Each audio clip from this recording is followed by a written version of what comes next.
can you explain the lengths that you and your members had to go through to get the legal benefits that you were entitled to? ถามว่าต่อสู้หนักขนาดไหนก็ต้องต่อสู้ So how hard we fought with the state side. We were subject to lawsuits. When we have to take actions with brands, we have to take pictures, make actions to send to CILT to help us in the advocacy.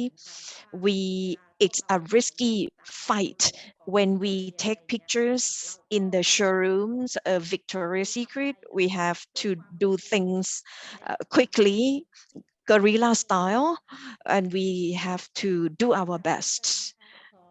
May I add, in this struggle, there are two fronts that we struggle. First, against the government and the state machinery. It's not just about that we make demands.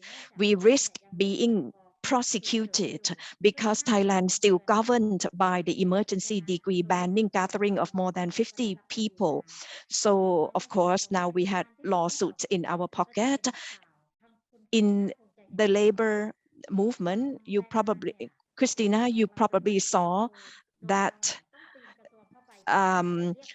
the Ministry of Labor shut the door on us. We have to share the story of our struggle to them when they shutter the door. We braved the sun and the rains to impress upon them that we do suffer, that we do not do this for nothing. We put ourselves at risk of COVID-19 infection at the peak of the pandemic, and we were not vaccinated. And sitting next to each other only increased our risk of being infected. So that's the battlefront against the state. Now, second, with the external parties, people who are not our fellow workers, friends, but they are workers, some of whom are civil servants, teachers, white-collar workers, or even street vendors. They sympathize with the employer. They did not understand us. Their view is that the employer suffered more than us, the workers, because they did not know the context that we work for the benefits of the employer. So the public have more sympathy to the employer. They blame us for demonstrating. They said that there's nothing wrong, that the employer closed the shop and ran away during such a hard time. And another battlefront with external stakeholders, we submitted letter to the House Committee on Labor. The chairman is, of course, with the government side. We are accused of being manipulated by the opposition to attack the government. They did not see our hardship. They did not see that we were not compensated, but they saw us as instrument being maneuvered by the opposition. So that's the difficulty. So apart from fighting, advocating with the state, we are so exhausted in explaining to the external public that this is our plight. This is not a political party's issue. This is not about employers suffering loss. Maybe just a follow-up question, there was a lot of international solidarity in the labor movement supporting your struggle.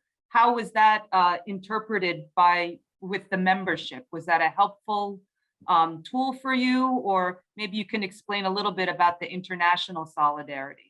จากเพื่อนที่ต่างประเทศ From our international friends, because we hardly communicated, it turned out that we did not quite coordinate with our international friends because we have communication barrier and challenges, but we receive sincere assistance from our international friends. Kun Vasana added that further to your question, Christina, we recognize, we see the truth in the statement that workers around the world are brothers and sisters, helping each other amongst workers within the multinational capitalism world. The fact that workers internationally join the solidarity give us hopes. It gives us greater hope than what the government has given us. We are so touched that international solidarity to us is more helpful, and we see the support from international workers to continue our struggle. And that's the strength, because the workers feel more hopeful